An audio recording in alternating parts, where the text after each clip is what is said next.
Bonjour à tous, j'espère que vous allez bien. C'est avec grand plaisir que je vous retrouve dans cette nouvelle vidéo. Ici, nous allons voir ensemble le nouveau cours sur le pandarou. Donc on va voir ensemble les étapes pour y arriver.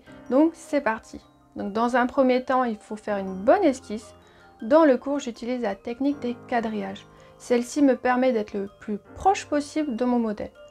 Que vous ayez un niveau ou non en dessin, vous êtes sûr de réaliser à coup sûr votre esquisse.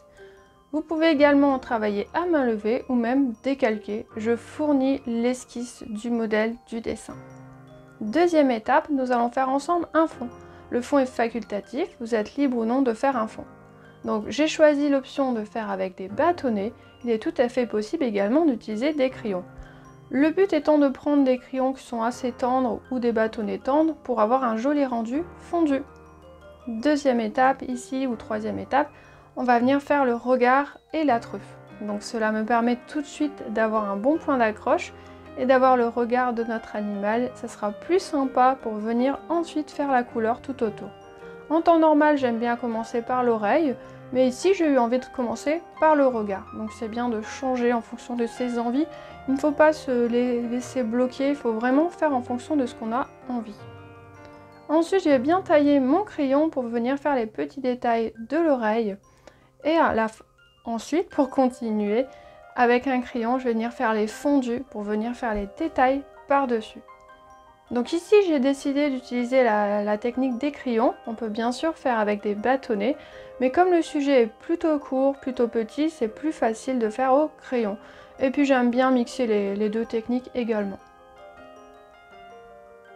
Donc au niveau du visage, on va faire attention de bien mettre des couleurs assez blanches pour faire ressortir la lumière, mais on va également travailler avec les gris pour créer les ombrages.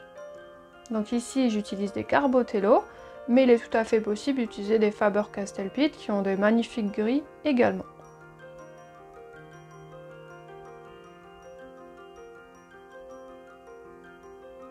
Donc je prends bien mon temps dans le cours, je vous informe bien des numéros de crayon pour pas que vous soyez perdus.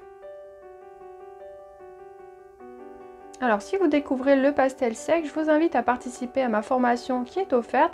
Le lien est juste en dessous de la vidéo. Vous avez une petite formation rapide qui vous apprend les trois étapes clés essentielles pour réussir vos dessins pastels. Donc je vous invite à la suivre, il faut juste vous inscrire, vous la recevrez directement. Donc ensuite je vais venir passer avec du noir, ce qui va me permettre de faire ressortir sa belle tête. Donc le noir est une couleur à utiliser avec parcimonie, mais comme ici le noir est très intense en dessous de sa tête, je vais pouvoir saturer le médium pour que celui-ci soit très fort. Mais attention, je ne vais pas saturer partout, on va saturer là où le noir a besoin d'être très intense et pour faire une jolie ombre. Donc je vais utiliser un bâtonnet noir pour la surface, car la surface est plutôt grande. C'est ce que j'expliquais tout à l'heure en vidéo. En fonction de la surface, je vais utiliser ou non soit des bâtonnets, soit des crayons. Mais là, il était tout à fait possible d'utiliser uniquement un crayon. Il faut juste bien colorier et estomper ensuite. Par-dessus, on va faire des petits détails. Donc c'est pour ça qu'il y a des zones où on va saturer, d'autres zones où on ne va pas saturer, pour pouvoir faire les petits détails et créer le réalisme dans notre portrait animalier. Donc il y a plusieurs étapes essentielles à faire, tout comme les lumières, les poils, les sous-poils. C'est tout ce que nous voyons ensemble dans le cours. Donc dernière étape, les détails qui sont très importants. C'est ça qui va donner du relief.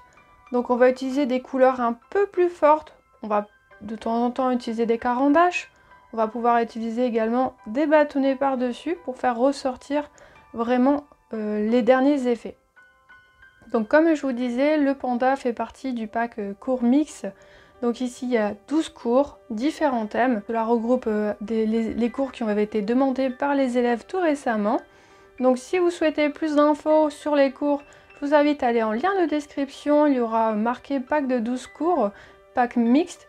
Pour vous inscrire, c'est très simple, il suffit de cliquer sur le lien et toutes les informations seront dessus.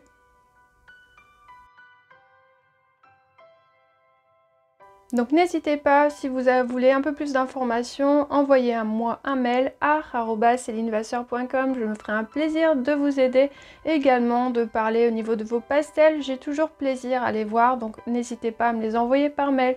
Voilà, je vous fais de gros bisous, à très vite pour de prochaines vidéos.